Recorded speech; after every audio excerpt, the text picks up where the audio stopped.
is up, guys? Welcome to Truth and Transparency Sunday evening. Woo! Crazy week of true crime. Legit. We're going to talk about Delphi. We're going to talk about Karen Reed. We're going to talk about Shanna Gardner. And we're going to talk about out of Virginia. Let me bring to the screen. You're burnt. Hell yeah. 16 days since Mom to Kaffelbot was missing since last week. And for days, we have been there as friends, neighbors, even strangers came together to search for her. Tonight, Katie Lesso has an update from the friend who says she was the last person other than the family to speak with the missing mother. Time may be ticking, but Nadia Navarro says she's holding out hope. I'm still hopeful. I still believe in miracles. That her friend Mamta Kaflabat is okay. I really do believe that Mamta is out there. She's organized searches, hung up hundreds of flyers, City Hall that's over there, and launched social media accounts. The latest update from Manassas Park Police came Thursday night. They released a timeline. She was seen at work on July 27th, spoke to a friend on the 28th. That friend, Navarro says, is her. She told WUSA 9 she had several missed calls from Mamta, but says they also exchanged texts. She really wanted me to come over, and she really wanted me to come over. So I went ahead and deep dived this today, earlier and yesterday. So I'm going to share with you guys what I got. And it was really interesting when this text wanted her to come over, her friend to come over. I'll share with you guys what I have. But I'm going to finish this out. Again, welcome everybody. Come on in. Don't be shy. Don't be shy. A lot of crazy shit's going on in true crime. That's something I'm still confused about. She hasn't heard from. She's confused that she wanted her to come over. I'm confused why, if you're friends with somebody and they ask you to come over, why that would be something that you'd be confused about. Maybe that wasn't like their relationship, but from her since, but says I feel really bad for her friend having to live with that like the rest of your life, like just the missed calls and then not going over there. But we're going to talk about this timeline. Been replaying that conversation over and over. Police say the last person who saw her was her husband at their Manassas Park home on July 31st. We spoke with him Wednesday. We don't have like any type of that. What a nut. Okay, this guy is total Chris Watts vibes out the gate. I said this is total Chris Watts vibes for me. He wasn't making any sense. But come to find out how long he actually had to maybe get it together.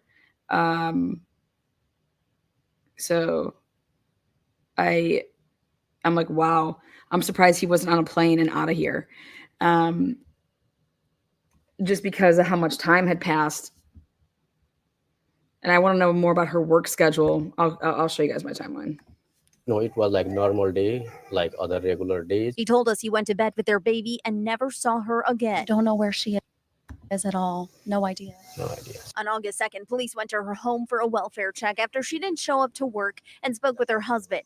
He says because she's gone missing before, they told him to keep searching for her. On August 5th, he reported her missing. Since then, police have remained tight-lipped about their investigation. Friday night, a group gathered outside the Manassas Park Police Department. Dude, the community went like ape shit on this police chief. Frustrated that we don't have any communication from the government authorities. More days passed by without knowing her what is happening. We're fearful that something bad happened to her. In a statement, Mayor Jeanette Rochelle wrote that the police department is working very hard, that not everything can be shared because that might compromise the investigation. In the meantime, the community has rallied together to try and find her, giving hope to Navarro. There are good people in the world. That's how we can still function as a society. And it gives me hope and reassurance. And I'm so happy that so many people are. All right, so she's a pediatric nurse. And so I want to show you guys, I'm going to share you guys my timeline on this. I'm going to start here with this case first. Let's take it on over. Hector, do something good for us. Okay.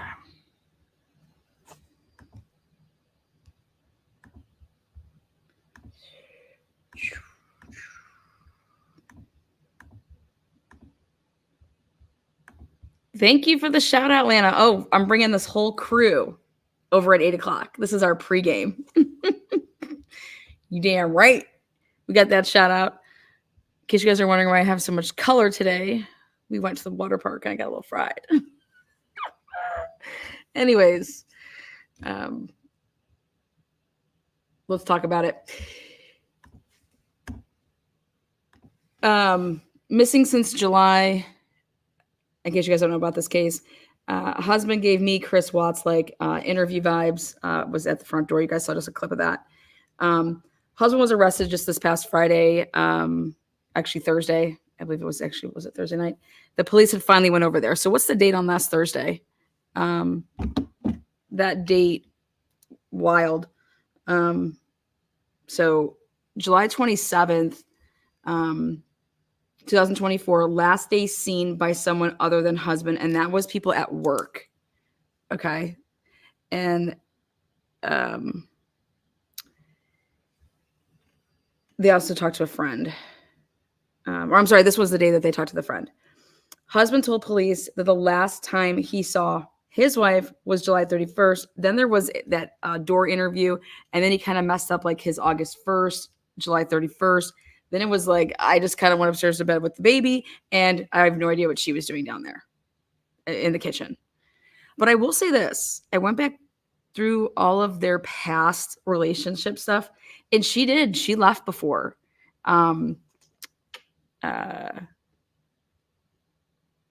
Yes, 8. Perfect. There's a there's a way that I can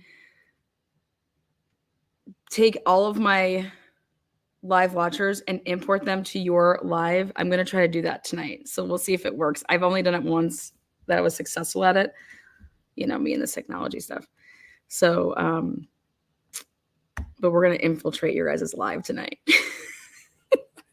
And bring all my crazy people on with me. So they had some issues. Just this was an arranged marriage in 2021. So they met each other in 2020. They moved to the United States. It was an arranged marriage in 2021. And now here we are in 2024. They have a baby that just turned 1. She missed her baby's first birthday.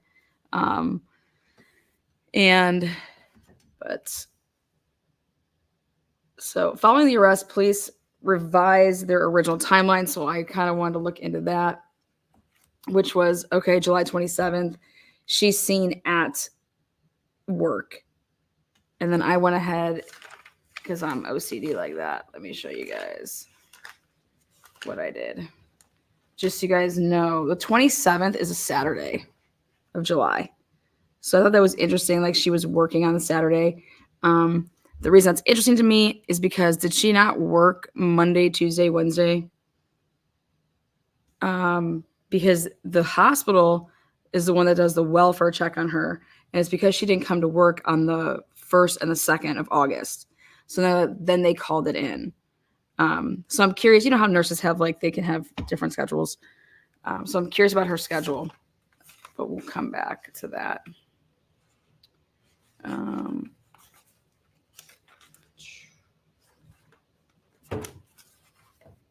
This is the day that they said that she spoke to her friend, which was July 28th.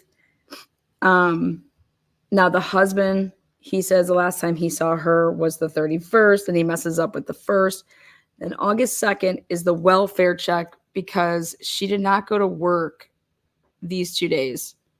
And so the hospital had a welfare check. So the police went to her house on the 2nd. Okay. And the reason, now I will say this guy is not lying. She has left before. She actually had an apartment. We got into some of her socials, and she actually socialed out to talk about, he emptied out her bank account one time. But she most certainly has gone and left and stayed with friends for somewhere up to 8 days. So him saying that she's left before, that's true. Now, August 5th. Oh, I'm sorry. When the police then came over, when the police came over, he's like, she's not missing. She's with family either in New York or Texas. Who says or? Okay. And I would like to know how the police then, basically, I think what ended up happening is, you know how you're the person that calls in the welfare, so then the police will tell you what transpired sometimes. And so I think the police said, oh no, the husband said that she's with family or friends in New York and Texas. And I think that's when the hospital was like, wait a second, she does not have friends and family that are in the United States. So what the heck is this man talking about? So it went from that and him telling the police, I'm not going to report her missing yet. So I don't know if that's just a rumor. But then after a couple days after the second, on August 5th is when he officially reports her missing. And what he came out and told the world in an interview was that they tell you this 24 to 48 hours. Okay. When's the last time you saw them? Okay. Has she left before? Yes. Okay. Well, go to the places that you found her before. And then if you don't find her, exhaust all your efforts and then come back to us and you can report her missing. That's what he's trying to say. August 5th to the 8th, the case was elevated to an involuntary critical missing. Now, going back to July 28th, this was that last call that she was on the phone and there was missing text. So there was missed phone calls on her cell phone, but also to her friend's cell phone. But on that day, they also had texting back and forth. So by all accounts, her friend's like, she was alive on this day. I spoke with her.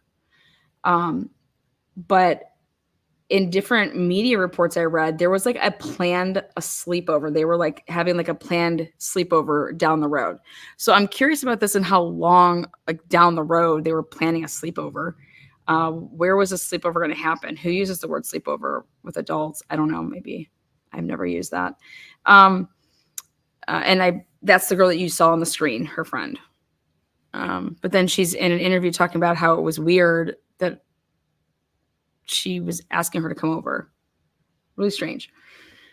Again, they have an 11-month-old daughter that actually just turned 1. So she missed her baby's birthday last week. And just so you know, her baby is actually in the hands of like social services right now. All of her family is in Nepal, and her mom just got an emergency visa to be able to come over and hopefully be united with her granddaughter. According to police's timeline, the husband reported wife missing 5 days after seeing her last. Okay. August 2nd, a coworker called police to make a welfare check at the house. This was due to her missing her shift, not just 1, but 2. So August 1st and August 2nd, she was supposed to be at work. So, husband said wife is not missing when the police, like I just told you guys. Again, he said he exhausted all the efforts like they told him to, and that's why then he called back to report her missing. Husband wasn't at one of the gatherings at the park, but he showed up through a video chat. I thought that was interesting on one of the occasions.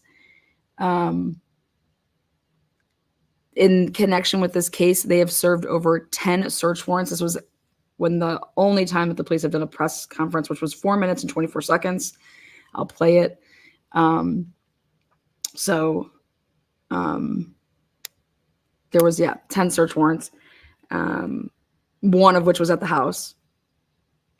They've conducted over a couple hundred interviews, and I'm like, who are they interviewing? You know what I mean? Shit, they've only interviewed in the Idaho 4 case 38 interviews in the first week. Okay, in this case, they said they conducted over hundreds of interviews. I'm like, who the hell are they interviewing?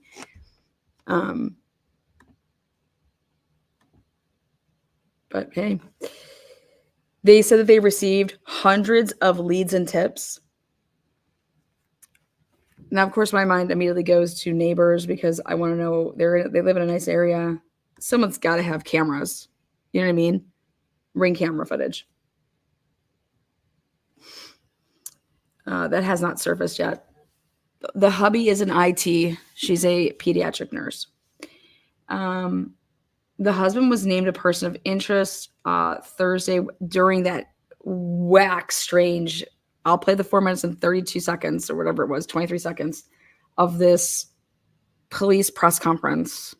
It was just wild, really, really strange.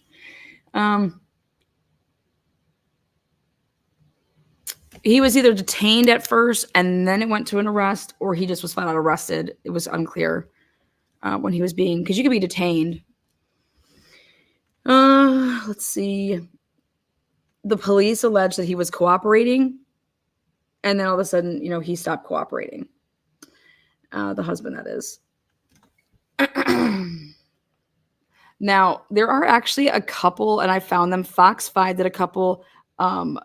Channel 7 and Channel 9 have like these weird interactions with the husband. I'm going to show you guys all these. He's just a strange ranger.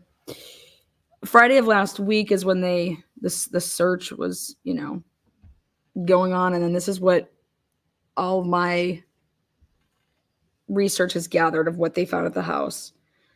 And this came out in court papers. This was in a criminal complaint. There was evidence of pooling, blood that was pooling. They used Blue Star technologies.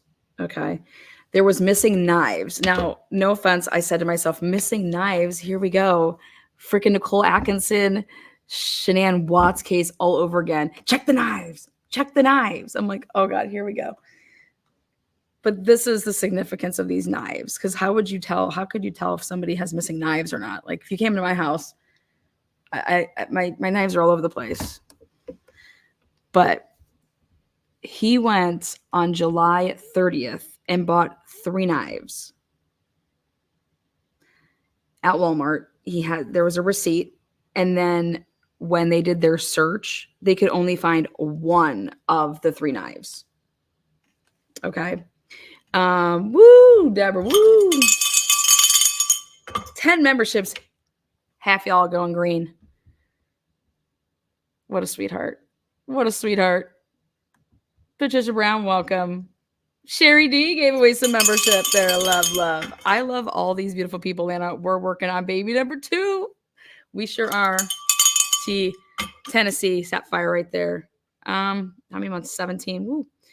Frankie's mom, 143. That friend used to live with them, and he made her keep tabs on their whereabouts. Very controlling. Wouldn't let them go far to shop for spices for cooking. Oh God, really? Oh, we'll get into that. I really want to talk to this friend, Navarro, yeah. Thank you, Frankie's mom. Give yourself a jingle. So, again, I told you guys of the baby's first birthday. She missed it. He's being held right now without bond, but on Monday he has a hearing. He is accused of murdering his wife. In the charging papers, they're accusing him of that, but they're not charging him with that.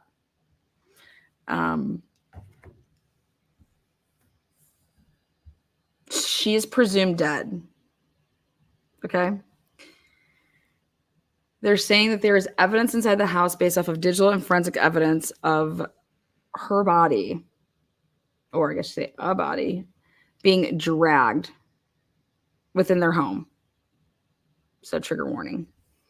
So there's evidence of a body being drugged. The preliminary hearing is set for October 24th, 2024. Again, the digital and forensic evidence is what suggested that the body was in the home and drugged outside the home. Right now, he's only charged with, it's 1 felony. It's a class 6, and it's for concealing a body. Documents suggest July 30th. This is what the police are saying. July 30th is the day that they believe the instant of him killing her. Tommy Jude's in here. What's up, Tommy? Again, they use the Blue Star technology, and from that they could see the pooling of the blood. And let's see. The documents also say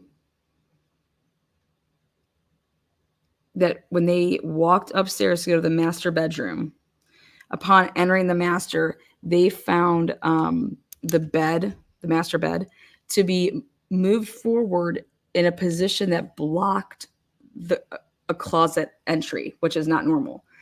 And so investigators moved the bed. So after, seeing the bed, detectives observed, after they moved it, a light pink stain on the carpet, and they suspected that to be blood, and noticed what appeared to be, it was blood leading to the main bedroom's bathroom. It was like blood trail. Blue Star illuminated the entire bathroom floor. Again, this is in the charging documents. The bathtub was removed, and they visually confirmed what they believed to be blood stuck to the caulking. Now, pay attention to these words: believed. Remember, determined. Believed is a very interesting word. Prosecutors are accusing the husband of making numerous inconsistent statements. And on, remember, August 1st and August 2nd, because she failed to show up for work those 2 days, that's when it was the people that she works with, that's who called the police to do a welfare check. And comparing this to like the Brian Colbert case, you'd think that they took the bathroom all apart and nothing was in there, right? The husband claimed, remember, that she was visiting family in New York and Texas. Like, what the and this is where his inconsistent statement was, is that he first said that family last saw her July 31st. Then he later said, no, he last saw her on August 1st. And these dates, you're going to see at the end here, I kind of like put them together because I like to see, I'm a visual person when I want to talk about like what day of the week was August 1st? What day of the week was July 31st? What was her normal schedule like? So I do that later on here and break it down. So her phone, though, so if I don't know if Cyree is still in chat and Carrie, but whoever did the phones, her phone continued to receive data until July 29th. After that date, all calls went to voicemail. Okay. Her phone was still on because when they have it actually dying out completely is, I believe it was August 1st or July 3rd. Let me see. Yeah, by August 1st, investigators say the phone had completely died. So on the 29th, there's activity on her phone. Okay. But then by August 1st, her phone died. The last known locations of her phone, it was in Loudouna County, Virginia. It's where they reside, their county. But he, on that same day, went to a cafe in that same county, and he had proof of this visit. And so it went to go to show that, okay, could their phones have been together at the same time? Because he claimed he was at a cafe in that same county and provided proof, which coincided with her last known location, cell tower ping. Her phone has not been found. July 30th, husband visited Walmart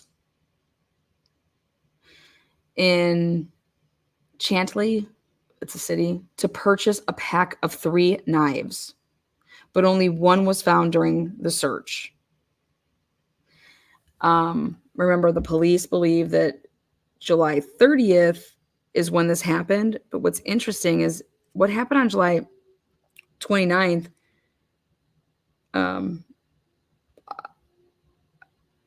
Was everything fine? And then if he goes and buys the knives, what time was that at? Because it was like, I need to go buy these knives because this is how I'm going to kill her. Or was it maybe buy these knives after the fact? Was he like, I'm going to barf.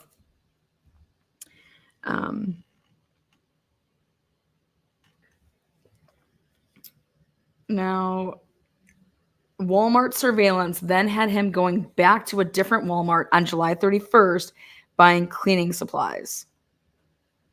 So he goes back-to-back days, but different Walmarts. On July 30th, he goes and buys the knives. On July 31st, he goes and buys the cleaning supplies at two different Walmarts. The husband, he sold, I'm going to show you guys this Tesla. It was a blue Tesla. This motherfucker sold his Tesla during this full-blown, the nation's on this hunt for his wife. And he sells his Tesla literally 2 days before they do the search at his house, which was on Thursday. So he sold his Tesla on Tuesday. Okay. The house, according to prosecutors, the house was in like complete disarray. But the house was also packed up, and that out was his passport and his baby's passport. I didn't even realize that babies have passports. Like, I don't know, like when I would travel the first 2 years, you know how like your kid can fly free as long as like it's a lap kid. Yeah. So, again, the house appeared to be packed with a suitcase and a passport just out in the open. And the individuals that talked to the police or the prosecutors, as well as the media, there's two separate individuals. They came out and said that he was trying to then sell his house. I want to hear more about that. Now, he has a public defender, and his public defender is adamant and is already argued that the police didn't outline evidence strong enough for a class 6 felony. With everything that they say that they found at the house, it's not documented and outlined well enough. So he has a public defender, and on Monday, which is tomorrow morning, is his bail hearing. That's for tomorrow. Now, let's talk about these days.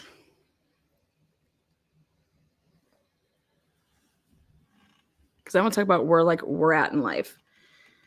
So I went back and I found out July 27th is a Saturday. July 28th is a Sunday.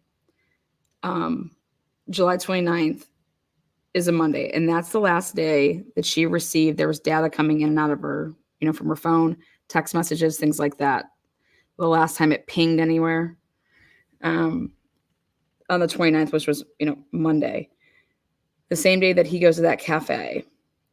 The police believe that the incident took place on July 30th, which is a Tuesday. So think about this, though. She worked on the 27th. And then she didn't work the 28th, 29th, 30th, 31st. She didn't work any of those days. And he in an interview said, yeah, she goes to work on Thursday mornings. So I'm wondering if maybe she just was doing like part-time. Anyways, he buys the knives on the Tuesday. That's when calls were going to voicemail on the 30th, 31st. And Thursday, she missed work. And this is when the phone is completely, finally dead, according to digital forensics, August 1st. And then August 2nd, she misses that second day. And that's when they call the police. The hospital calls the police and has them do a welfare check on her. And that's when the husband, says, no, she's with family. Then on August 5th is when he reports her missing. Now, some side notes before I go into some crazy shit. They had an arranged marriage. Okay. She has left at least on 2 occasions that I've 100% vetted. She had an apartment. He has depleted her money in the past, like out of her account. Thursday, she was supposed to go to work. That was like scheduled. She normally worked Thursdays. He told police that she destroyed her phone before she left, which is going to be super interesting. Like, when did that become part of it? And then the strangest 4-minute press conference I've ever seen. Nobody has talked about any surveillance cameras because, like, I want to know, when has anybody last seen her physically after even the day at work? Okay. I want to see him leaving his house and, you know, and going to this cafe. I want to see how many times he was leaving. I want to see who else was coming on, you know, going over there. But nobody has talked about any surveillance camera. Then, so here. So if he reports her missing, you guys, for today, just, okay, it's been 20 days from the day that she was officially reported to like right now, 20 days. And I'm like, what the hell was this guy doing between August 5th and let's even just say the 22nd? Why didn't he get the hell out of Dodge? Anyways, I want to show you guys an interview. Again, welcome everybody. This is just a true crime recap of all the different stuff that's going on in the world. Oops, wrong one. Okay, here we go. All right, I showed you guys the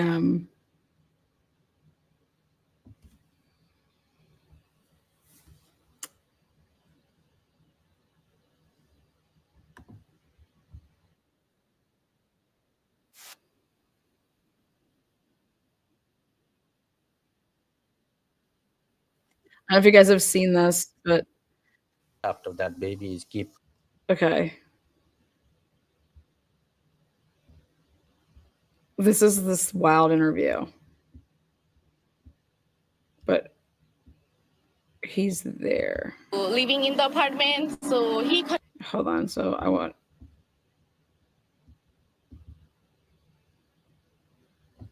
apartment. We learned today from a rally outside of the police department that she actually had left home before. That is according to a close friend who spoke before the crowd. Now, she says the difference is that she let someone know last time, such as family. This time, nobody knows where she is. This friend, Mamta, has actually stayed with her for a few days earlier this year. in February. a couple of weeks after that, she left again. She went to a Falters to one of the Nepalese. I don't know. She found it from the sada.com. So she stays there for almost 8 days. But her husband was able to follow her, like where she's able to living in the apartment. So he convinced her to like, hey, okay, we were gonna work out and everything. And after that, this conversation in February. Even the husband admitted Manta would leave for days sometimes, which is why he waited so long to report her missing. The question is, why was she leaving? Yeah, that's What has been going on the look last at couple days? this is wild. Yeah, it's been very terrible time. You know, like we are just, you know, like my baby and then myself. We are just Okay. making minute and second. First of all, they teach you this. Anybody that says my baby, like my child, my like versus like our kid, ours, my baby, mine. Not good. Every minute and second, just waiting like to get the, you know, I don't know how to explain. How are you doing? I don't know. I'm not prostrating. You know. I'm prostating it. I thought he said I'm prostating it, but processing it maybe. He doesn't know how he's doing though. You guys, I thought that this would have been like right after, like August 5th, right? No, this is not right after, you guys. This is not right after. This was just a couple days ago. Okay. How long have you guys been married? 3 years, you said? Plus. Talk to me about your relationship. What, the last couple of months, how have you guys been? Yeah, it's been like, very good, like, since like 2 months, like before that, one time we have like some arguments because, yeah. He was like, yeah. Because like, yeah, like meaning like maybe the baby made a noise there, and he's like, yeah. Talking about like the baby. We've had some arguments because of like the baby. Like he just stops dead sentence and says, yeah. Wild. Right? You want to grab her? Yeah, can you hold on? Yeah, of course. Hi. So I don't want to put her on the camera. Line of events. Obviously, there's been a little bit of discrepancy in the day you last saw her. Talk to me about the last time you saw her. In the evening of the Wednesday, we were here, and then evening of the Wednesday, we were here. Though, just let's remind everybody what he's saying. That'd be July 31st, evening of the Wednesday. Evening of the Wednesday. ate together. Yes. What did she say? What was she like? Did she? We don't have like any type of that. It was like normal day, like other regular days. Just like we were taking care of our babies. It was like our very normal. Why would it be plural? Did she say anything? Did you guys catch that? Our babies. I'm like, wait, what? Our babies? Like you have a baby. Our babies. Our babies. It was like. We don't have like any type of that. It was like normal day, like other regular days. Just like we were taking care of our babies. It was like very normal. Did you guys, they have one child. Did she say anything about leaving? No. So how did you realize that she was missing? She wasn't fair at her work, and then she is very focused on her work, and then once we know she's not at work, then that makes very serious to me, and that's how I don't know what I supposed to say. When was the last time you saw her? I'm supposed to say a Wednesday in the evening. Wednesday, and then what happened after that? Did she leave? Did you leave? No, just she was working on the kitchen, after eating dishes and then stuff like that. I just went upstairs with my baby. Okay. With my baby. With my baby. And then what happened? You guys next? understand? Was she supposed to? I then went upstairs to sleep with my baby.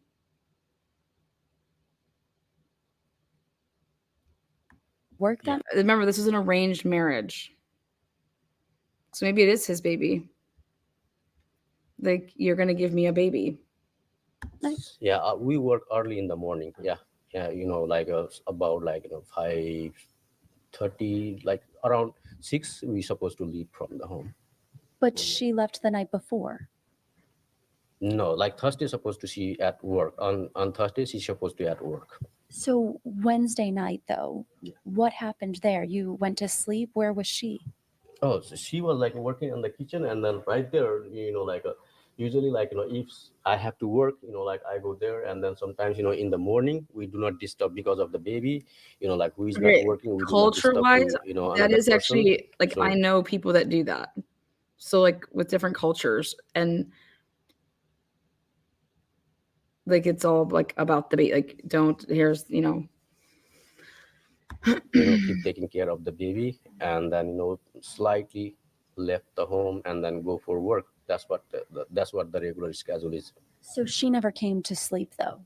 Yes, he came. I heard noise, something like that. She came.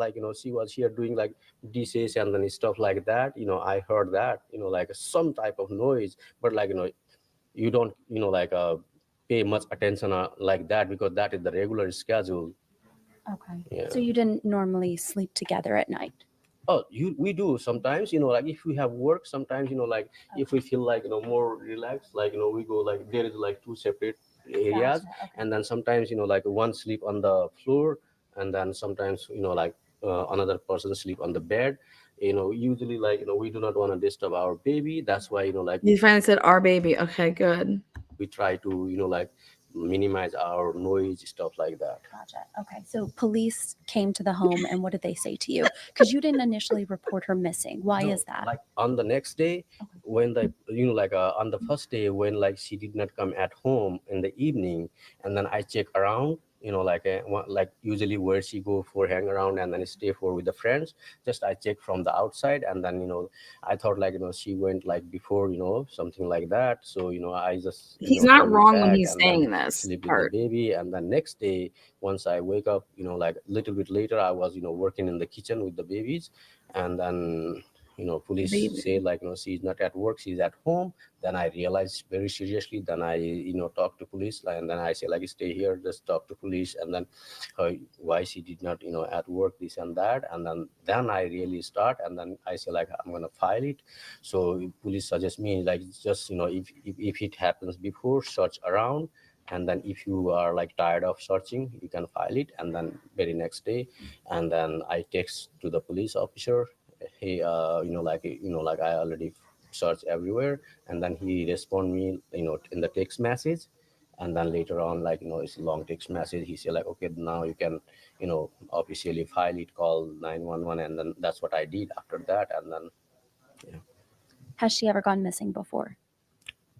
What do you mean? You said to me on the phone that she's left before. Yes. Talk to me about that. How many Well, it's times? different than What were missing. the circumstances? Did you call police? No, at that time we never called police. Like at that time altogether 3 times she went out. At that time she has a demand because our parents were here, and then she said like she wanna send parents back, and then she wanna stay only with 3, our baby and then ourselves. Okay, but this time she didn't leave with the baby. No. No, before as well, like baby, she always leave baby here. She do not take the baby. She never took the baby. Yeah, no. Okay. Did she leave with any belongings? Did she leave with a car? No, most of the belongings are here, but like her regular stuff, paperwork or stuff like that. Like she usually put her on a bag, stuff like that. Other than that, most of the stuff are here. So somebody at the press conference today said that her passport was missing. Because like a passport and then stuff like that, because she started new job here, and then usually she put on the bag, and then passport is not here, because on the passport there is a stamp which work as a work permit. That's why maybe like she took with her. I know some people got pretty upset with you today. What is your message to them? Just like be calm, like help. Our main focus is help finding my wife and my baby's mom, and then cooperate with the police, and then just go in a positive way. Do you have any idea where she could be at this point? Wherever like I have doubted, I already personally I carry my baby, and then personally I went there, and then I already take a look. Where would that be? Falls Church and then other places. Yeah. You mentioned to me on the phone that you're the one suffering tonight. You mentioned I'm the sufferer one. I'm the sufferer. My baby and then myself, like we are suffering the most. What? Her missing is we're suffering the most. What do you say to her if she's watching this right now? If she is watching, come back. Whatever is the issue, like we can fix it. Please. Did you guys have any sort of fight before? No. Okay. No. Did you hear the people at the press conference today talking about how? I was there with the baby, but like I stay for like hour or something like that. After that, baby is keep crying, so somebody dropped me off here. You don't know where she is at all? No idea? No idea. Thank you for speaking with me. I appreciate it. Facebook post from Manta this year shows that she was a part of a group called Separated, Divorced, and Single Moms of Virginia.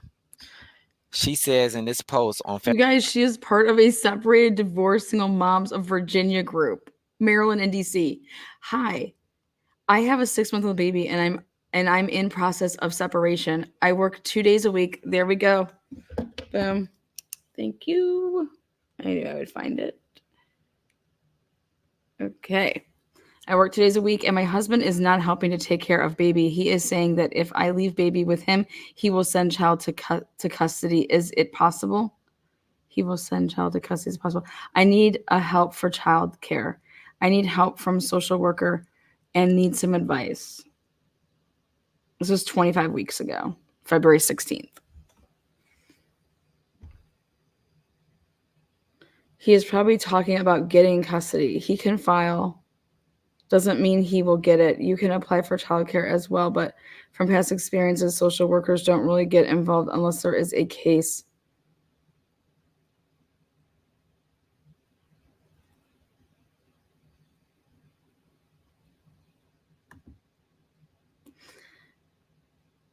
Carolyn Clark, how to file that we were living together and I don't have money now too. He withdrew all my money from joint ALC.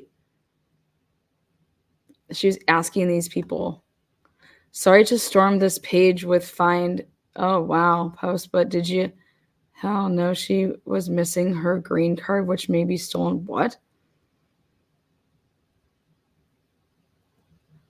Oh, she posted on June 19th. Excuse me? Namasco, please help me if you know. Part 1. I was in conditional green card and my green card is missing. It's time to fly for my naturalization. I saw a naturalization form. I have to take my original green card in interview. Is it okay if I file my citizenship now? Part 2. My job is asking me my original green card work permit. That was in June 19th.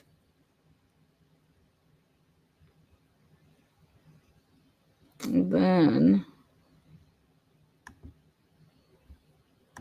the question is why? There's a low chance that Manta ran away and left her daughter behind, and without talking to her mother, whom she spoke with every morning before her disappearance. The police has finally up until we, bring her home either way. Here are some other social media reactions about this case. Okay, so thoughts.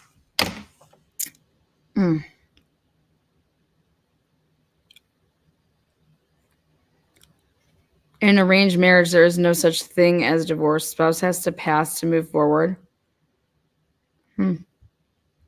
Okay, well, one other thing I wanted to show you guys, and then I'm going to move on.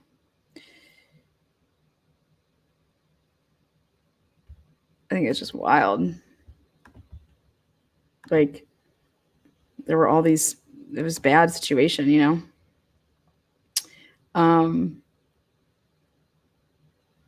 Let's see. So let's go where it was like, oh yeah, here it is.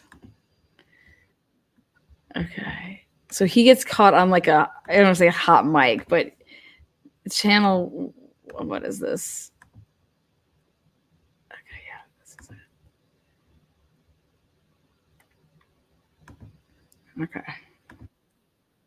About getting and helping you out to find her, share flyers, anything like that? What do you mean? Just like obviously your wife is missing, and I'm sure you're worried about it. And you kind of get the community to, if they see her, to give a call, anything like that. Would you be ready to share some words with us? Yeah, either call to the police or any of our family or friends. Yeah.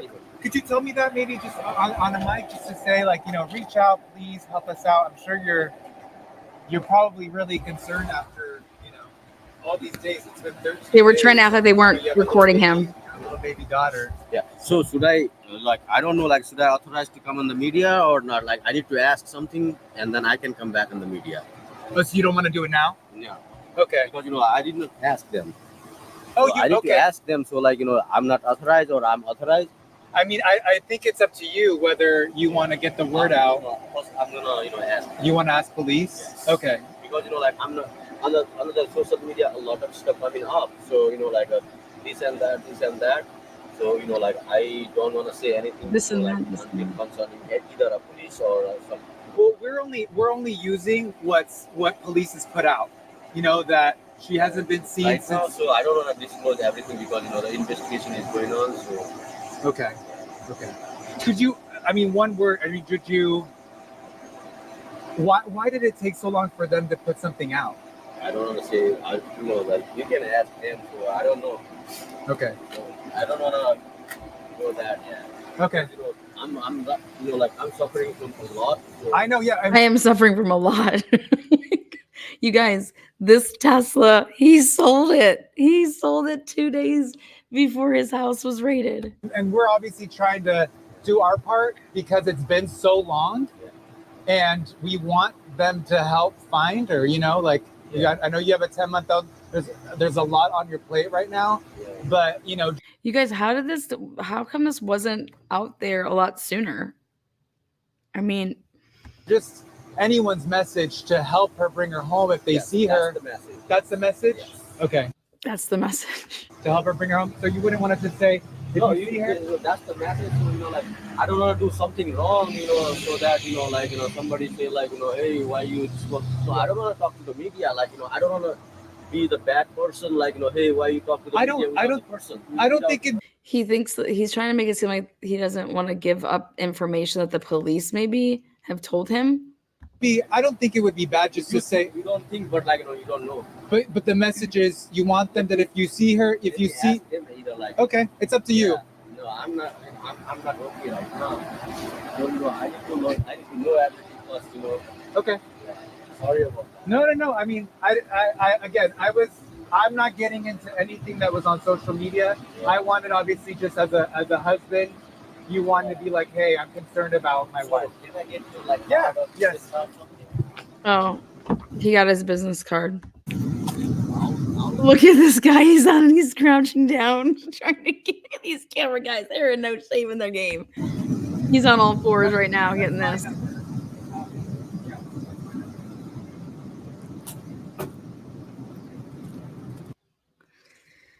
Anyway, it's just super weird, right? But that camera guy was like, I'm gonna get down there, look at them tires. Okay. And then this was a disturbing. Before that 8:30 hearing today, I got a hold of court documents that said prosecutors are accusing the husband of murdering his wife, pointing to physical. But they're not filing. It's like they have not, like, physical and electronic evidence, guys. On or about July 30th, 2024, the accused murdered his wife. The incident occurred at their residence. During the course of this investigation, a substantial amount of digital and forensic evidence consistent with her death was recovered. Did they have dogs in there?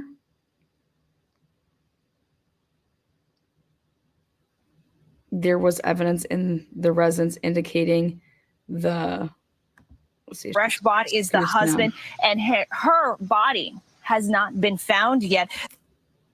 The court documents saying that investigators found evidence in the family's Manassas Park home indicating that her body was inside the residence and dragged out. And while in there was evidence in the residence indicating the body was inside the residence and dragged out of the residence.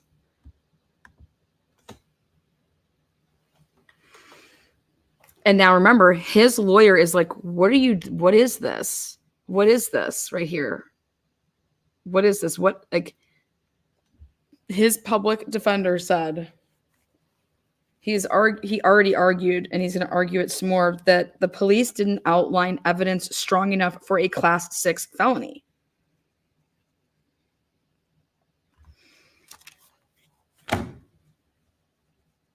I mean, when they probably sprayed it all, it like had like looked like his drag mark, you know what I mean? But now, court, prosecutors say Bott gave conflicting stories about the last time he saw his wife. 28-year-old Manta Kathleen Bott went missing on July 27th. Her husband telling authorities that she was in Texas or New York visiting family, even though she has no family here. They're all in Nepal.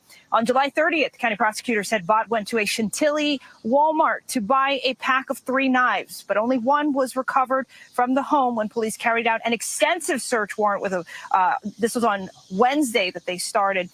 And we're told that Bott was seen in a Loudoun County Walmart's surveillance video purchasing a number of cleaning supplies. And believed not long before that, the husband showed proof of being at a Loudoun County cafe. The prosecutor saying the last time Manta's phone pinged a cell phone tower was also in Loudoun County. Now, those in court today to support the 28-year-old mother, wife, and former nurse. They are devastated. Okay, see these houses around here? You're going to sit here and tell me that none of these houses have surveillance cameras? None of these houses have Ring cameras. They have to have Ring cameras.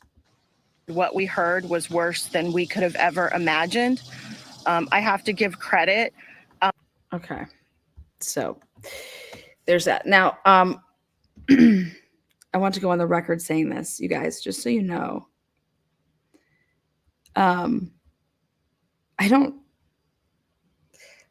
only reason I said that Scott Peterson, I would find him not guilty is because of the physical evidence. I'm not sure if people realize this, but that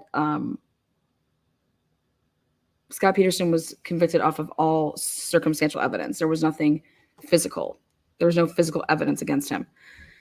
And I want to show you guys the boat reenactment that the judge would not allow to be played for the jury in that case. And when I saw that, I wanted to look at the case a little bit differently. Also, they coughed up Scott Peterson's alibi when they weren't supposed to, okay? You don't tell people where people were, and then you can go ahead and plant something there. Whatever. You're not supposed to do that. Doesn't mean that he's innocent. It means what was presented in court. Also, there was stuff that wasn't presented. But I'm a logical person. And when I saw how high the boat was on the trailer and how somebody could possibly get dead weight up on that boat by themselves, and then in the water for the size of that boat to do what they said happened, you would have tipped the boat. The boat would have tipped over. But they wouldn't let him use that. Woo-wee. So I just want to show you guys this reenactment, and then we will be going to the Delphi case, and then Karen Reed. So Delphi's wild. Bullhorn Betty got arrested, and I will not even talk about the Seth Rogers and Sebastian case. And people have asked me, emailed me. I don't do. But I want to show you guys this. I want to show you guys this boat reenactment. Okay. Because I think it's interesting. I think people should take a look at it. So let me see if I can pull it up here.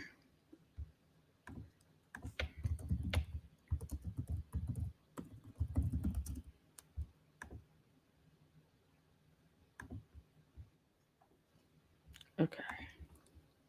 Here it is.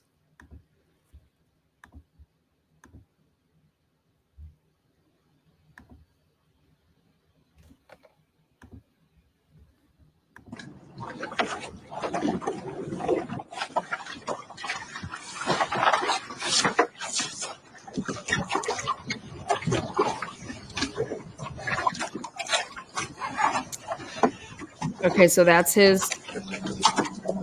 All right, so obviously that smaller fishing boat, that's his boat. That's the size of his boat.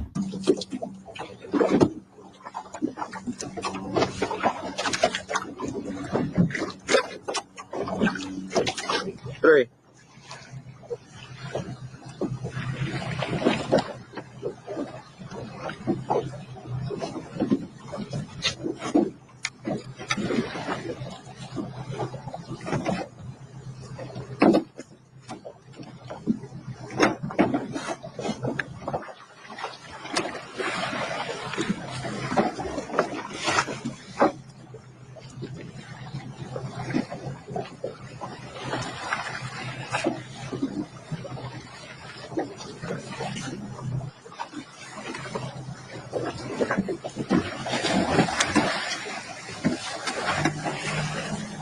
Release your weight.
Okay, so my takeaway after I saw that was very simple. Scott Peterson would have needed another person, just like in the Delphi case. I don't think that one person did that.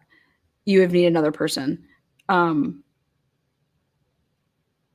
Peterson would have needed another person. But this reenactment with this boat, I'm sorry, but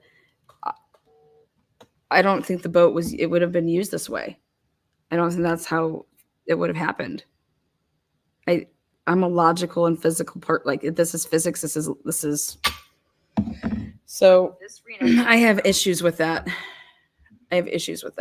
And I think my best example is this.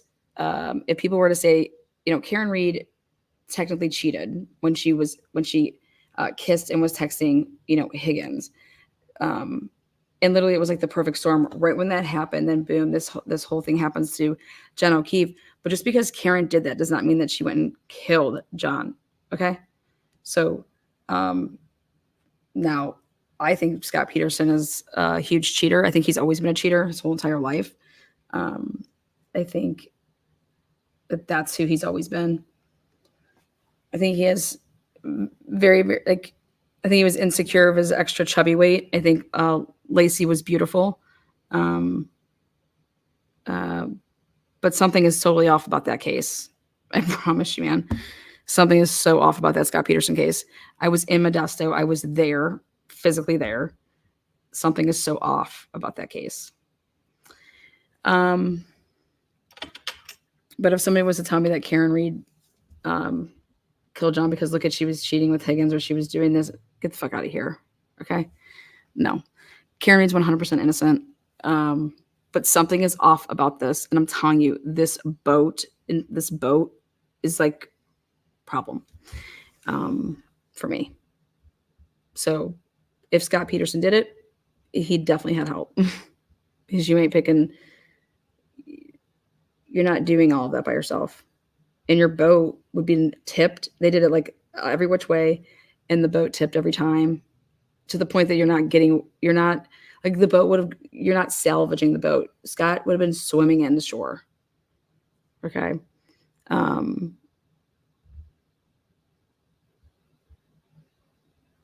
So, the dead weight, it's no joke to pick up dead weight. So now let's talk about fucking Delphi. All right.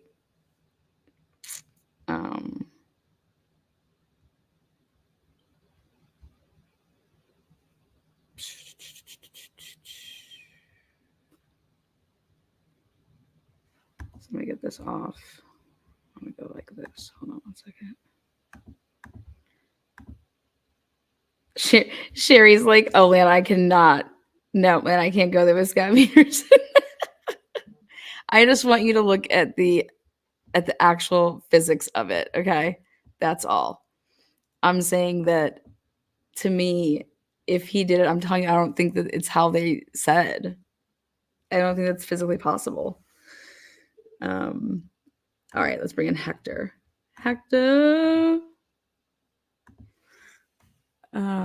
Delphi. Okay, guys, Delphi. I mean, Gull is nuts. All right. So, as we all know, as of right now, there's no cameras allowed, no audio. So, Delphi is located in Indiana, in case you guys did not know, if you're just joining in for the first time. So, October 2024 is slated for the trial date. Okay. No cameras in the courtroom. So, that means no live streaming, no audio in the courtroom. Again, no live streaming. So, if it's, who's ever going to be there is going to have to take some serious good notes. I want to know what's going to be going on with, like, as far as getting, like, trial transcripts. I'm telling you, that type of stuff is so expensive. Now, just a reminder, this is a death penalty case. On Friday of last week, there was a public hearing and Gull just up and cancels it. Okay. This is slated to be a 1 month trial. Okay. And they're going Monday through Friday. But last Friday, she just up and cancels this public. There's supposed to be a portion that was going to be closed. And then the rest of it was going to be, there's going to be like a recess, to then let the public in. And then there's supposed to be this public hearing. It didn't happen. And it's like, and there's no explanation. Judge Gall, like no explanation as to, what? Now, they had marathon motions on July 30th, 31st, August 2nd of 2024. The defense is saying that the state is missing crucial recordings that happened early on, like right out the gate of these interviews. And one of those crucial interviews is Brad Holder's interview. Okay. Now, all of the Frank's motions that have been put in, they've all been denied by Gull. All of them. Which is horrible. Because I think those Franks are so damn good. Like that first Frank written piece of work. All you have to do is read the middle section on how they try to say that one person did this. One solitary man did this. That in itself is reasonable doubt. Gull, the defense wants sanctions because of the behavior and the actions of these prosecutors, mainly Nick. Gull denied it. She's not sanctioning them. And when I say why they want to be, it was discovery. You have deadlines and you're not turning over, and then you're hiding evidence and you're hiding stuff within 26 terabits. That's a lot of that's just a ton of stuff to go through to try to find stuff that's not properly labeled. Then there's stuff that's not there. Then you're giving us stuff that's like months late. The discovery deadline is for a reason. Like you can't use it if you don't produce it. Okay. But if it's something that I need because I need to use it, but you give it to me 8 months late, what's going on here? What are you going to do to them? How are we going to, you need to sanction them. Gull ain't going for it. Gull won't, they try to get these charges dismissed due to the exculpatory evidence being withheld. Gull says no. Allen's confessions, Gull said, will be allowed to be presented to the jury. Now we're going to talk about this jury.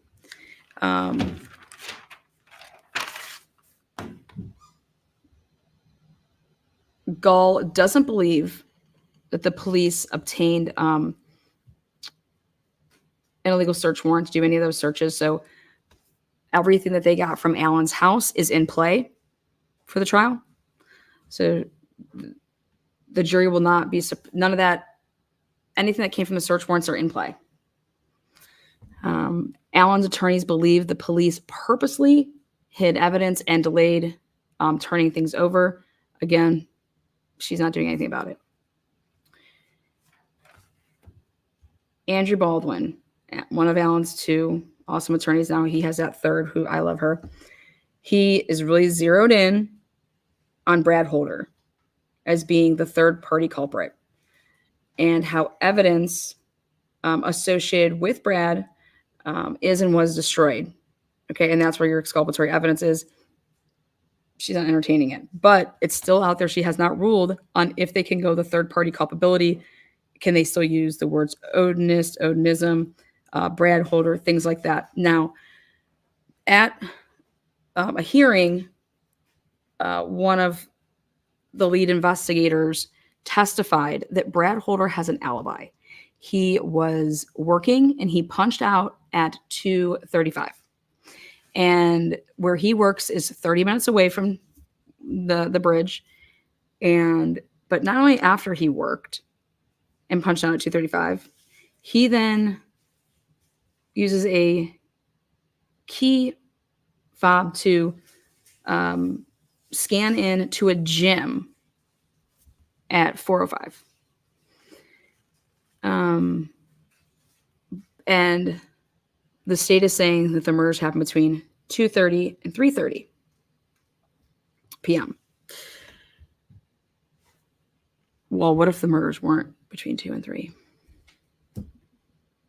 I should be able to present when we believe that the murders were. And if we believe that the murders actually, if the girls were taken away from that area, okay, and then brought back.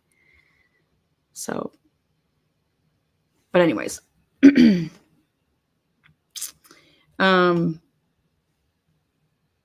They want to talk about Brad Holder's Facebook page. They want to talk about the placement of the girls and how it mimics literally drawings that were on Brad Holder's Facebook page that he drew. Okay. So now the big, if this isn't, if they're not allowed to use Brad Holder, something royally reeks in Indiana, because Brad Holder is 100% connected to one of the victims. Brad Holder's son was dating Abby. Okay. Also, his name's Logan. Also, he had relations, whether it was more than friends, whether it was dating. He was also connected to Liberty. Okay. And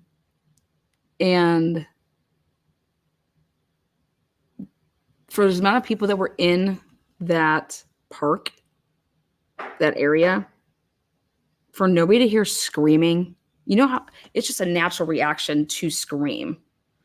And nobody testified to hearing screaming at 2:30, 2:40, 2:15.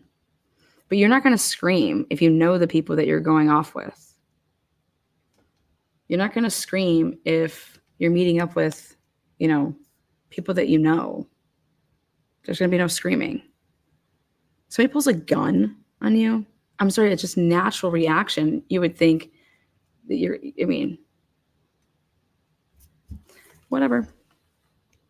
Now, let's see.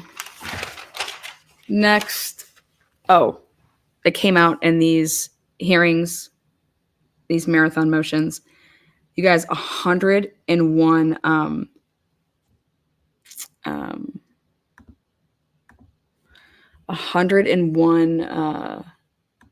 phones were extracted in connection with this case, 101.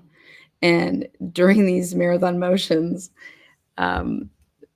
it came out that Brad Holder's phone wasn't one of them, but yet Logan's was. And then 100 other, in quotes, Tom, Dick, and Harry that had nothing to do with this case, their phones were extracted, but Brad Holder's wasn't. At this point, there are several pending pretrial motions that Gull has not decided. They're pending. These motions will have severe impact depending on which way she goes on, in my opinion, whether he will be found guilty or innocent. Because if the defense is going to be so strapped that they cannot defend their client, Richard Allen doesn't stand a chance. Richard Allen doesn't stand a chance if he can't bring in certain things.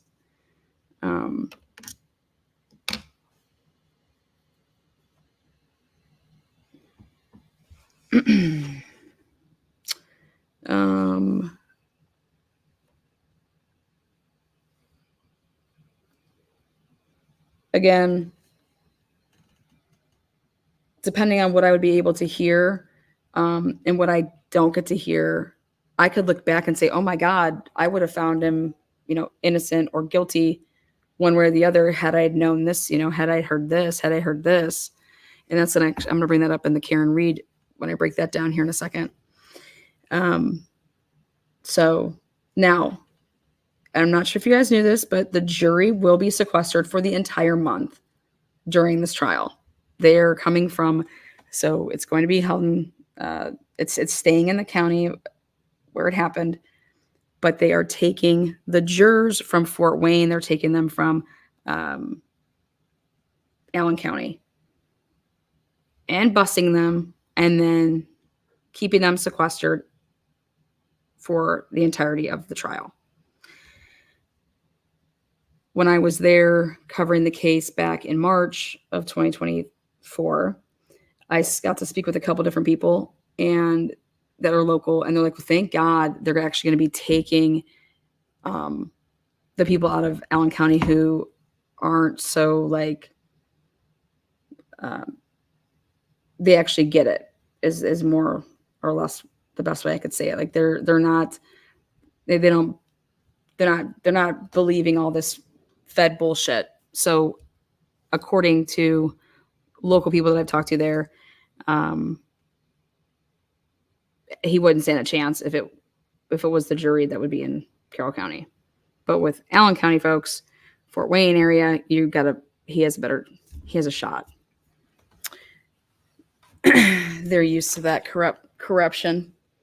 Now let's talk about Karen Reed. So again, more stuff to come out this week with everything that's going on in Delphi, but she just up and cancels a public hearing. I mean, the woman's a complete lunatic.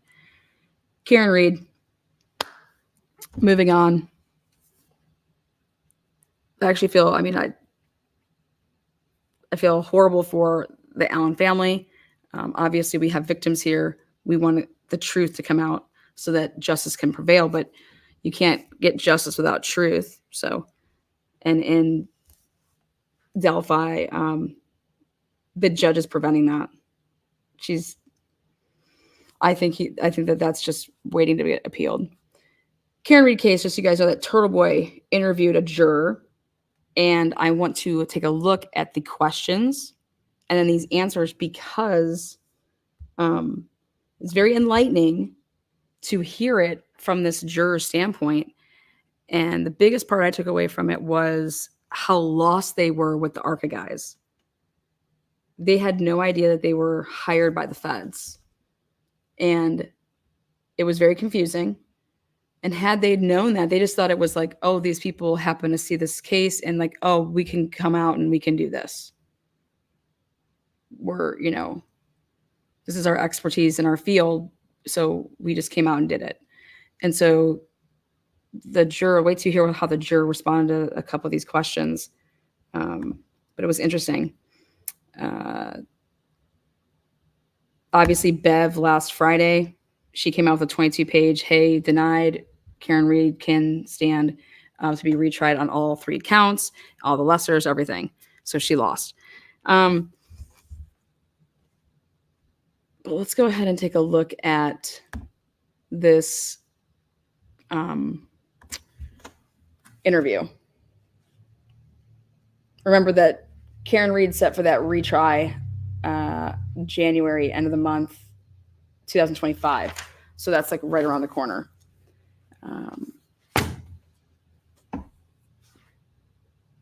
Yes, they need to do everything they can to be able to talk about the feds.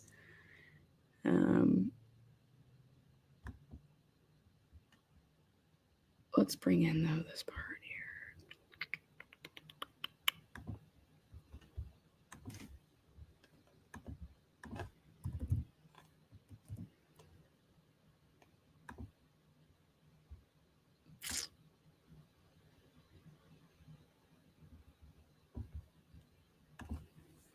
Here is the juror interview. I thought I like the way that it was handled.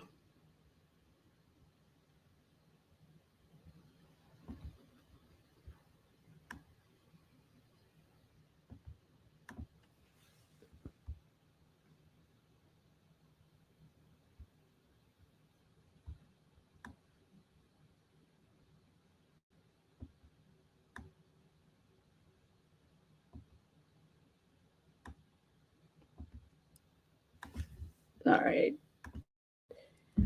Again, welcome everybody to the Transparency. We'll be running on over here at 8 to check out. Oh boy. Go back to that one. There we go. Check bait says I got a free membership over there. Good.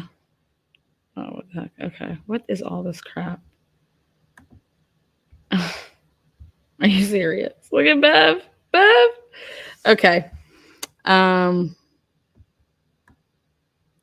This is going to be difficult.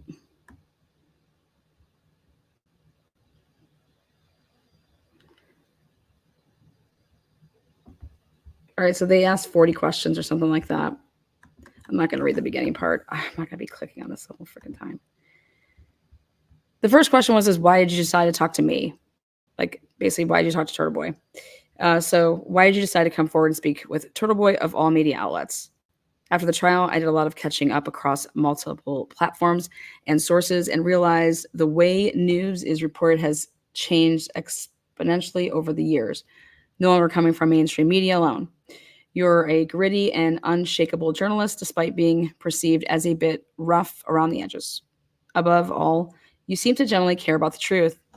That was the driving force behind my decision. So that was the first question. I think that's going to go a long way for witness intimidation alleged out there. Number 2, had you ever heard of this trial prior to being called for jury duty?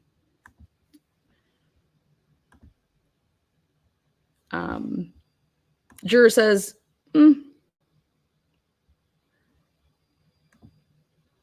I'm sure I heard about it when it happened, but it seemed to be another story like any other you see on the news. I didn't pay much more attention to this than I did anything else. Third one is, when you got jury duty that day, were you aware that the Reed case was picking a jury?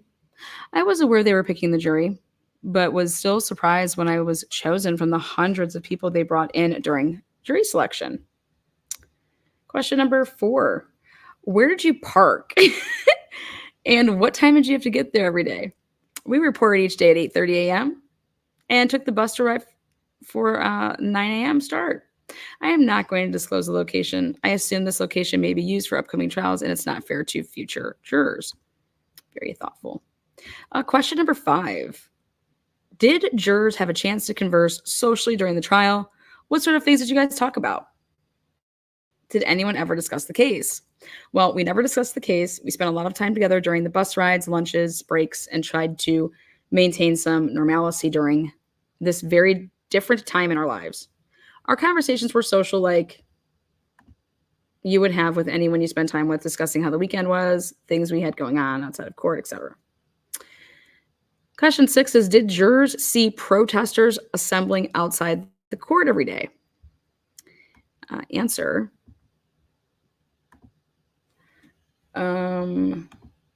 There were times we could hear them or catch a glimpse from the bus, but we couldn't see everything going on outside.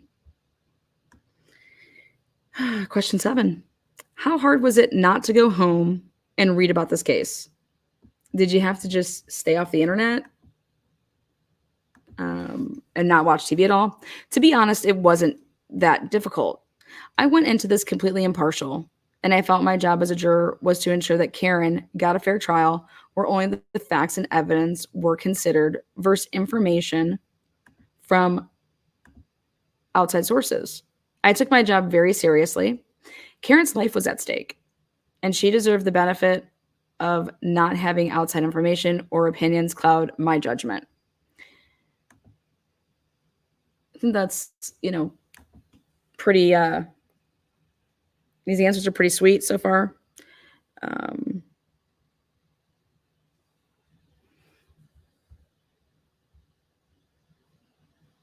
Let's see. Okay. Were jurors made aware that I was kicked out of court for most of the McAlbert's testimony? Answer is no.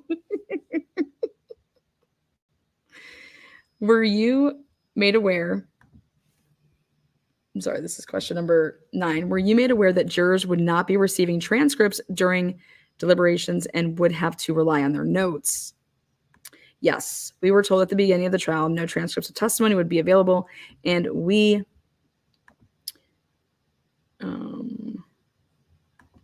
would need to rely on our notes during deliberations. Question 10. What did you think of John's mother crying during the trial? Did it seem to influence you or any other jurors? Well, answer. I felt immense empathy for both the O'Keefe and Reed families. The death of a loved one is not something anyone ever wants to go through, and their emotions throughout the trial were at times heartbreaking to see. While I didn't let this impact me when it came to the evidence being presented, I'd be lying if I said it didn't affect me on a personal level, both during and after the trial. John lost his life, a tragedy, regardless of what other events may or may not have taken place, and I often felt like that aspect was forgotten. It's so true. Question number 11. What did you think of Judge Canone? Did you feel like she was partial to the Commonwealth with her rulings or demeanor during testimony? She was kind to us. She always made a point to remind us to stand up and stretch during sidebars. She kept to the schedule for breaks and lunch like clockwork. And she reminded everyone to keep their voices up so we could leave the AC on. It got hot in the jury box. Sitting in a chair listening to testimony all day is very different from real life. You need to be attentive to catch everything, and you can't just get up and move around when you want. It sounds pretty silly unless you experience it, but it's very different when you can't just get up to get a snack or use the bathroom, take a brain break, or get some air anytime you want to. Of course, when we would ask for breaks, there was never any pushback, but we were also cognizant of the need to keep things moving. At times, I did feel there was a level of professionalism that wasn't being maintained, and that the severity of the circumstances was not always at the forefront. It bothered me when there was an objection and her response was, "I'll let them have it." Hell yes. That is awesome because I felt the same way. I think there was some bias against the defense, particularly Mr. Jackson. But I also think that there were times she was hard on Mr. Lally, particularly when it came to repeating questions about well-established things already made clear throughout prior testimony. There were times I would glance over and wonder if she was paying attention, but to some extent,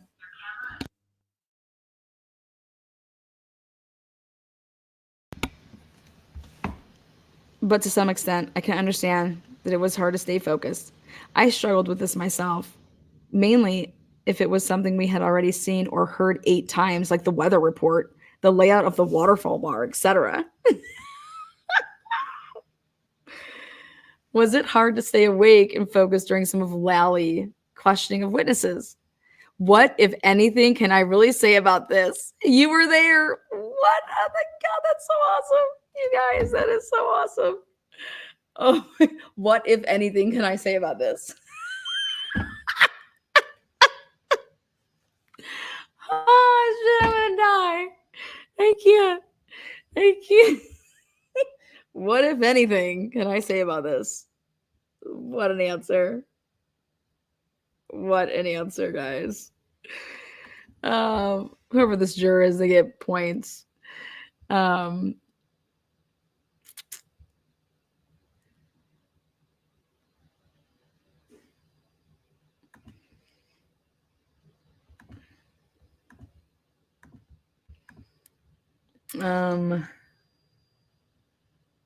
Okay. What witnesses did you find most compelling? The medical examiner. I felt she was a straight shooter and gave her medical opinion based only on the facts. There was no point where I felt her opinion had been influenced by either the Commonwealth or the defense to fit a theory being presented. Interesting. Who do you think was the most pointless witness? This is, oh God, amazing answer right here. You guys don't even have to go any further. Pointless, question mark? That would be the 2 women that were in Aruba with John and Karen a few weeks prior to January 29th. Those are the Sullivan twins, or not twins, but the sisters. Unnecessary? John's niece and nephew. I didn't see any reason why the children were brought into a courtroom to testify after all they had been through. It could be that they wanted to be heard, but it felt wrong to have them on the stand with everyone watching. So, pointless. The Sullivan sisters. Cheers. Cheers. Dude, that's what I would have said. 100, like no questions asked. Brian Albert, Brian Higgins, and Michael Proctor all greeted the jury and thanked them after their testimony. What did you think about that? Interesting question. Answer. These 3 men were a huge focal point of the trial. So while I wish I could have taken it as nothing more than a polite gesture, I did not. Oh, damn. Boom. That's a boom. Do you find Brian Albert's story believable about not waking up to come outside? I was very torn on this throughout the trial. On one hand, I can understand being pretty drunk, going to bed late, and being deep asleep to the point where nothing wakes you up. But I also find it hard to believe that a first responder's instincts, which are ingrained and become part of who they are over the course of their career, had this much commotion on his front lawn, and those instincts didn't kick in at any point. Damn. Number 17, what did you think of Jennifer McCabe's testimony? I found Jennifer McCabe to be very combative, which was off-putting. Her demeanor made it difficult to process anything she was saying. Something felt off when she continued to ask to be reminded of statements, events, etc., with evidence of her prior accounts. It felt like she needed reminders of what she had previously said before she answered to keep from contradicting herself. Damn. Damn. Damn. I feel like this juror was paying attention.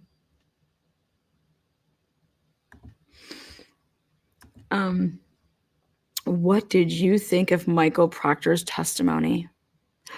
Michael Proctor was mentioned every single day of this trial. So to say he was someone I was anxiously waiting to hear from would be an understatement. I was obviously disappointed that an officer of the law behaved in a way that showed so little integrity and didn't uphold their oath to protect and serve our community. While I do not agree with a lot of his behavior when it came to the investigation and understand that said, behavior was a critical part of the trial for the defense, I wish it hadn't come down to reading texts in open court where he essentially dehumanized Karen. None of that had anything to do with the core facts of the case, but it was a bit eye-opening to hear how investigations are discussed among some of our law enforcement. There were many things that didn't add up in his testimony, but that can be said for other witnesses as well. I felt it hurt the Commonwealth the lead investigator wasn't there to testify solely about the outcome of the investigation, but to testify about his actions throughout the investigation. Question 19. Did you find Colin Albert's testimony believable? I found Colin to be purposefully elusive when asked questions that he was prepared for. But when it came to the questions he was not prepared for, the cracks in his testimony started to show. I think we can all agree that none of us has ever slipped on ice while holding a solo cup and broken our fall with just our knuckles. Damn. Damn. Now this is a good one. Number 20. Did you believe Colin Albert was inside Brian Albert's house?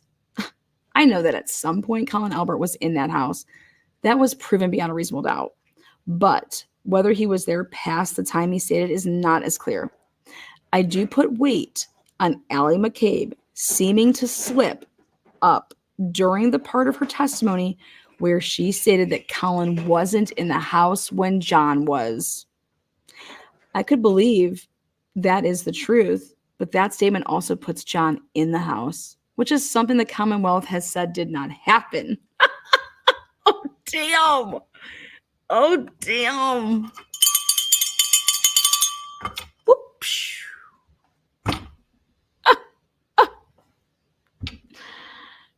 Oh, shit.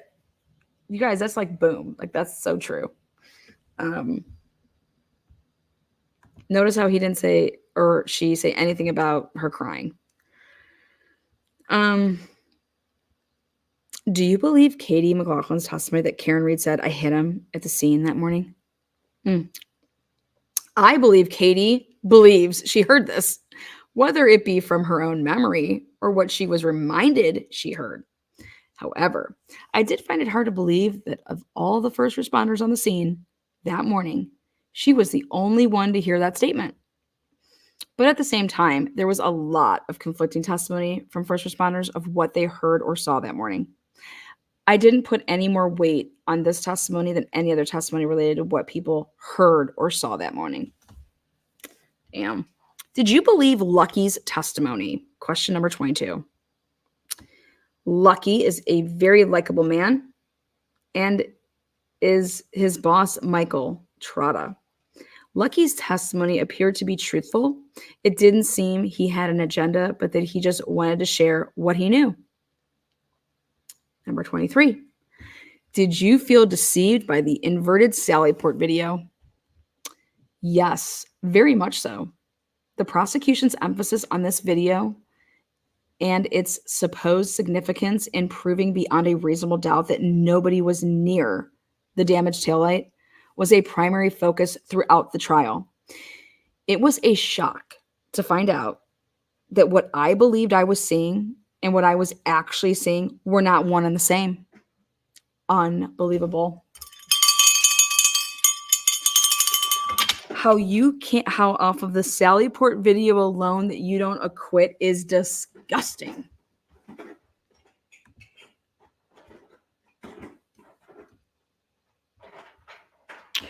Next up is 24. Did the jury have any idea about the federal investigation? If not, what did you think Ryan Nagel was talking about when he said he spoke to the feds? What do you think all the references to the quote-unquote other proceedings witnesses testified at were in reference to?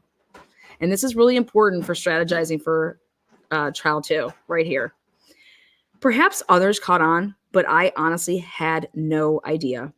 I missed Ryan Nagel mentioning the feds during his testimony, and I assumed the other proceedings were another grand jury or something like that. I had no reason to think there was something as big as a federal investigation going on outside of the trial. Do you guys know how important that is right there? When I started thinking about this, when I had read this the other night, I'm like, it's so damn true. It's so damn true. But guess why they had no idea? Because Bev, again, on a pre-ruling due to pre-motions, that's why everything that happens before the trial happens is just so important. She ruled and said, hey, guess what, guys? You're not able to talk about the FBI. You're not able to talk about the federal investigation. You're not able to do this. You did it. Why not? Why not?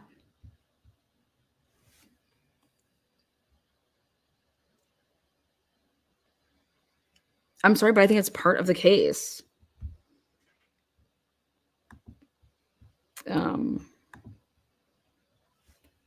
Again, to hear a juror say this, and I believe them.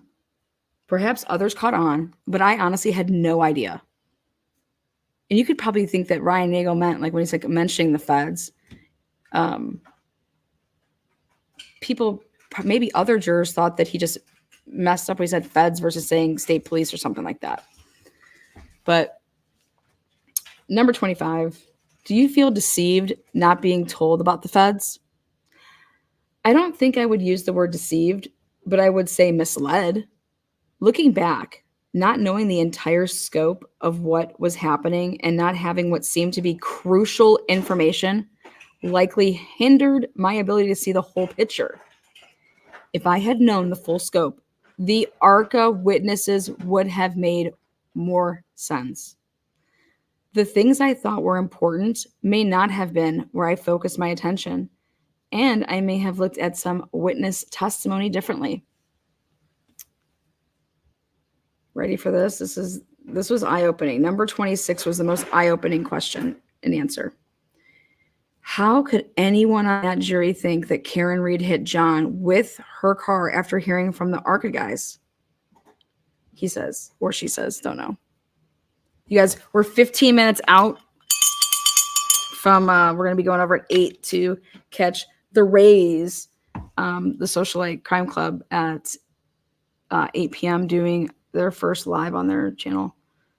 They're doing a Q&A or something like that, and they're going to teach us all a little something about deep dive and investigations. This answer, though, here was everything for me. I can only speak for myself, but you have to understand that we were not told where these witnesses came from. There was a lot of conflicting testimony throughout the trial, specifically regarding IT, and accident reconstruction experts. I understood that neither the Commonwealth nor the defense hired them, but I had no idea where they came from. For all I knew, they were two very smart and well-educated people who read about the case online and decided to analyze what happened. I found them credible, but there were things they weren't aware of that I thought were important, and I couldn't understand why they were testifying when they didn't seem to have all the information. The positioning of their presence and the information they had been provided to analyze was strange, no doubt. But being hired by the FBI or another agency never crossed my mind. And why would it? Why would it? Okay? That's so damn true. Okay? Especially after you hear from the defense had the medical, it was the ER, for the dog bites, especially after she goes first and she talks about how she just kind of interjected herself in this case. And then I then could see, wow, the jurors probably thought that these two guys did the same thing, because remember, they weren't allowed to mention anything like that. So I get that Alan Jackson and Yannetti kept saying, we didn't hire you, right? And the Commonwealth didn't hire you, but you provided us a report, right? Both us and them, right? And they're choosing not to use you, but we called you. I haven't never talked to you, right? For someone that's just like, okay, well, maybe these people just provided both sides. Here, this is our report. Like, this is what we do. So,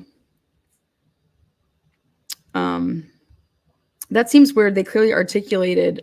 I get that they said that the car couldn't have done that, but I'm telling you what messed with them is on cross-examination, Lally did a really good job of talking about, well, did you have this? Did you have this? Did you have this? Did you have this?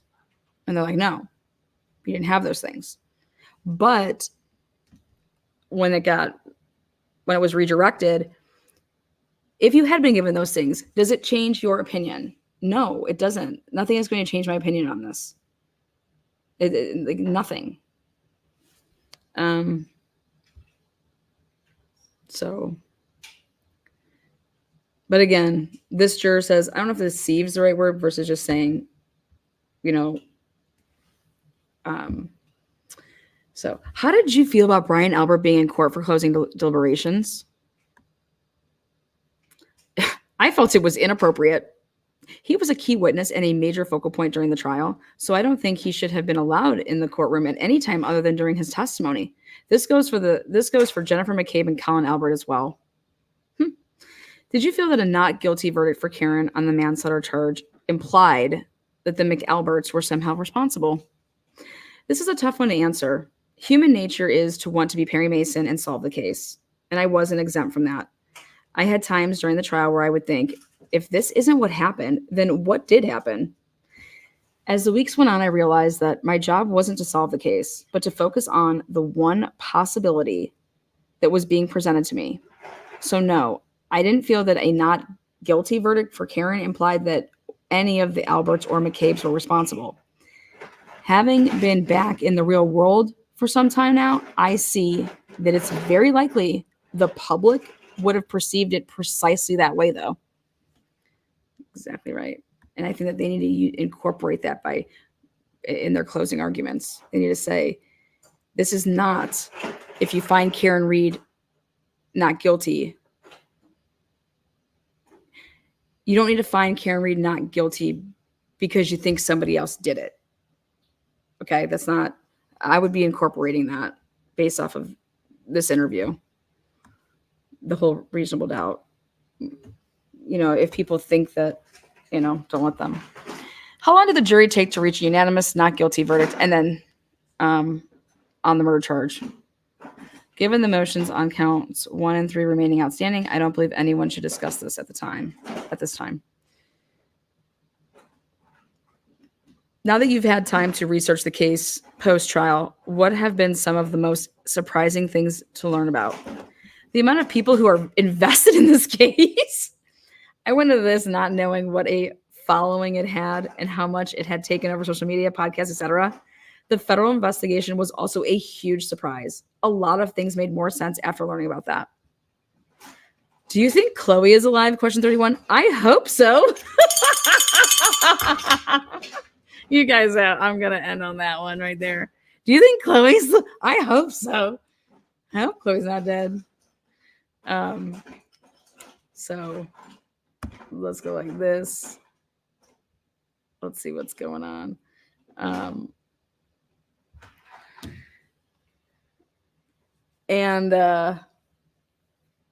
5-minute rundown here of ta-da!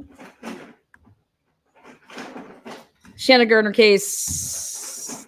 Shanna Gardner, Jacks Beach, Florida. She is accused of setting up a murder for hire hit against her ex-husband, Shanna Gardner. Her attorney is Jose Baez. He is back in the spotlight. Shanna Gardner's attorney. Her family has a ton of money. Her ex-husband, who is the victim as well, Jared Brightigan, they were married. Shanna and Jared were both Mormon until Gardner left the church. Okay. 2015 divorced. Jared was murdered in 2022. Shanna and Jared had twins, a boy and a girl, who are now I believe are 11. I think at the time, I want to say, were they 8 or 9? The shooter, the alleged shooter, I'm saying alleged. I don't care if he allegedly confessed. After what I've seen, I'm going with 100% alleged. The shooter alleged he confessed. His name is Henry Tenon. He's a black gentleman. Henry Tenon. He was a tenant of Mario Fernandez Saldana. Mario Fernandez Saldana is the new husband of Shanna Gardner, but they became estranged here over the past year, if not 2 years. They had, before the murder ever happened, they had told everybody in their circles that they were getting divorced.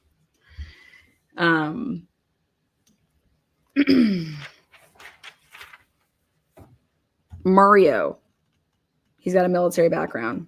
Mario is a swinger on the down low. This is fact. Shanna Gardner was not a swinger. Okay. But in order she would have to get remarried because Jared wasn't going to have anybody around the kids to help out or anything like that.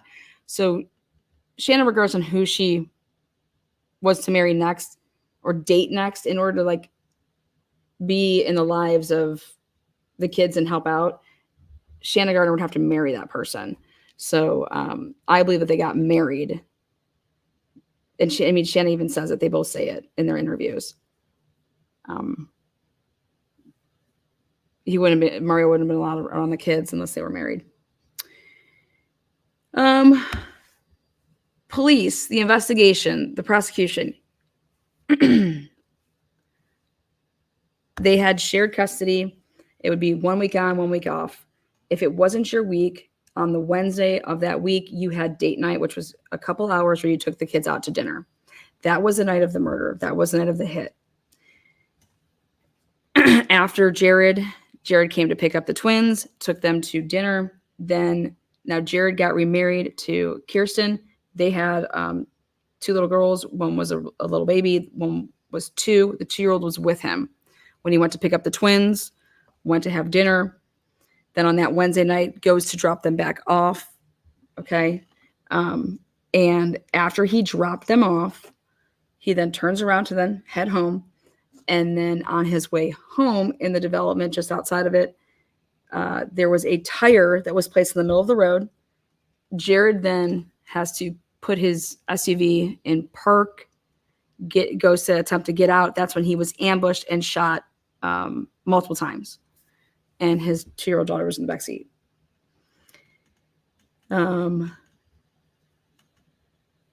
So that's what happened. Now, Ring camera didn't catch it on camera, but caught the sound of it. So you hear the 3 or 4 shots, and you could line that up with like the time. Then they claim to find this a month after the shooting, an interest vehicle there. It was a blue Ford F-150 with a tan trim. I'm very curious to know, of all the cars that were driving around, why they snatched that one to say that this was the one that we're interested in. Anyways, here we go. The arrests of Henry Tenen does not come because they go and arrest him at his home. Hey, we find your, DNA or anything like that. They pull over Henry Tenen due to a traffic stop. It was set up though that way. And what the police were doing with the prosecutors, they had all these wiretaps going. They had they pulled everybody's bank accounts. They did all these subpoenas. And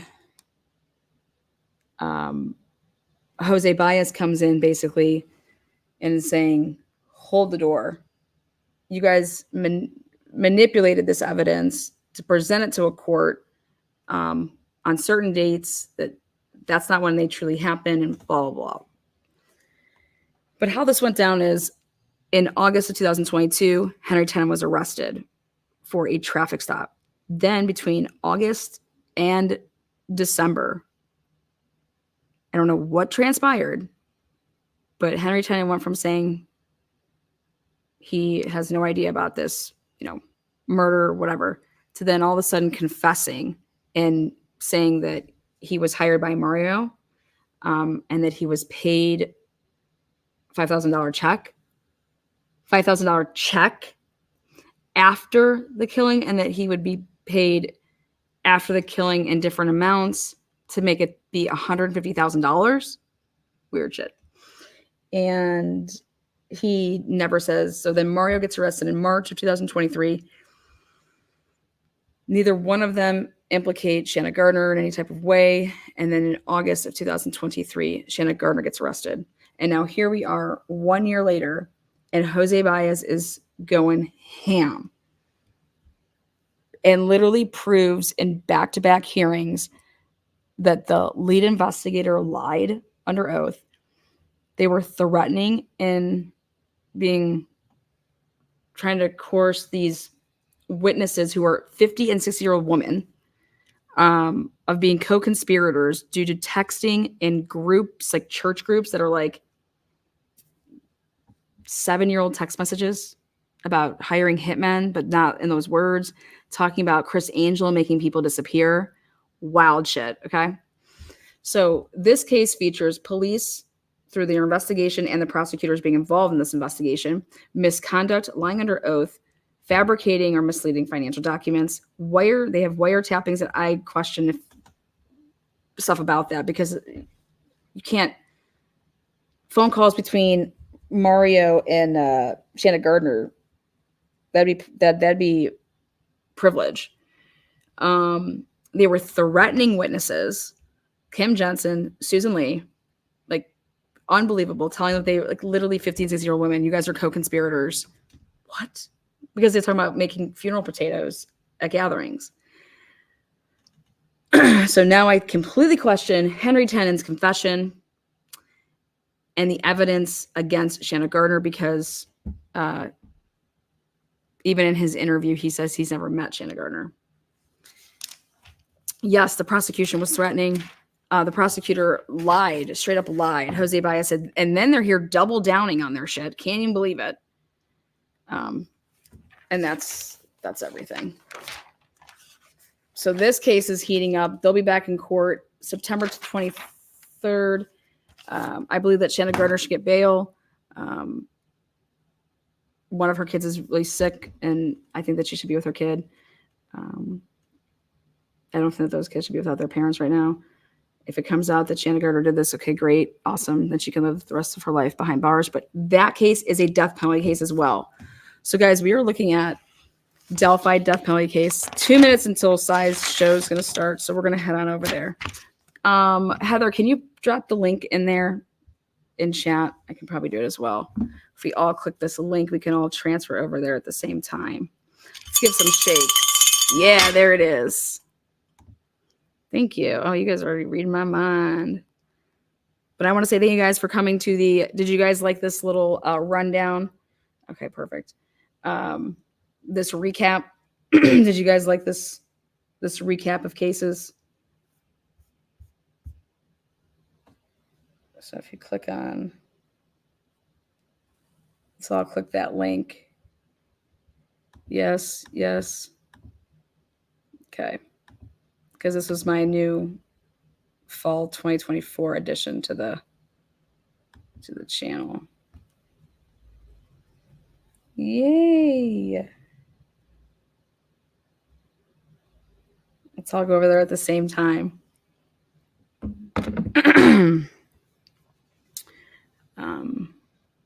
Okay, good. Perfect. Yeah, if you go over there and you click the link, you can go right into it. I need to chug a high noon. Heading over. All right, guys, go ahead, get in chat over there. Hit the thumbs up, hit the thumbs down. One way or another, you have an opinion, make yourself known. So let's go over there and do this. This is supposed to be a really cool live. They're going to teach us how to deep dive the right way. Oh, there you go, Al Smith. Yes, thanks so much. Don't know how you do it. Been following Idaho 4 and have a hard time following any new cases. Well, hopefully this will help. So thank you, lady. All right, guys, you guys rock. Again, on your way out, hit the thumbs up. Share the video. Talk to you guys soon. I'll be over in chat. Peace.